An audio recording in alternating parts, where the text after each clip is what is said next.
అక్కడ ఇసుక బాగా దొరుకుతుంది. అది అక్రమార్కులకు ఆర్థిక వనరు. అందులో అధికారులు, స్మగ్లర్లకే అధిక లాభం. రాజకీయ నేతలది ప్రధాన భాగస్వామ్యం.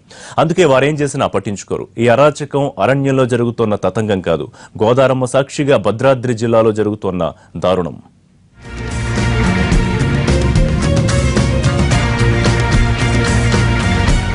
భద్రాచలం దగ్గర గోదావరి నదికి ఇరువైపులా ఇసుక బాగా ఉంటుంది. నదిలో కొట్టుకుని వచ్చిన ఇసుక తవ్వాలంటే టెండర్ ద్వారా సొసైటీలు మాత్రమే చేయాల్సి ఉంటుంది.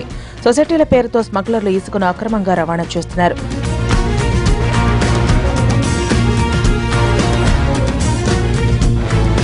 అక్రమార్కుల ఆగడాలకు అడ్డు అదుపు లేకుండా పోయింది.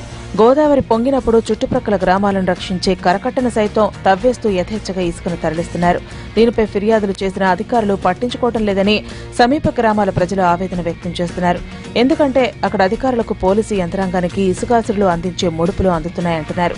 ఈ రోజున బురంపాడు మండలం సారపాక ప్రాంతంలోనే ఎస్టీ కాలనీలోనే గోదావరి నది నుంచి అక్రమంగా దారులు పెట్టి ఇసుకని తరలిస్తున్న సందర్భంగా ఈ ప్రాంతంలో ఎస్టీ వాళ్ళు మరి ట్రైబల్స్ ఎక్కువ నివసిస్తున్న ప్రాంతంలో వాళ్ళు ఇల్లు కట్టుకోవాలన్నా కానీ మరి వాళ్ళ కనీసానికి ఉసుకని సరఫరా చేసే ప్రభుత్వం మరి ఉసుకని నిషేధించి అక్రమంగా దారులు పెట్టుకొని పెద్ద సొరంగం పెట్టి ఉసుక మరి అక్రమంగా తరలిస్తుంటే అధికారులు చోద్యం చూస్తున్నారు.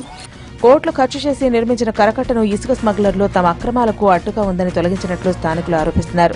బోర్గం పహాడ్ మండలం సార్పాక గ్రామ సరిహద్దులో ఉన్న ఈ కరకట్టను పొక్లైన్లతో తొలగించారు. జిల్లా మంత్రి భద్రాచలానికి వచ్చినప్పుడు ఈ విషయం ఆయన దృష్టికి తీసుకెళ్లినా ప్రయోజనం లేదని స్థానికులు వాపోతున్నారు.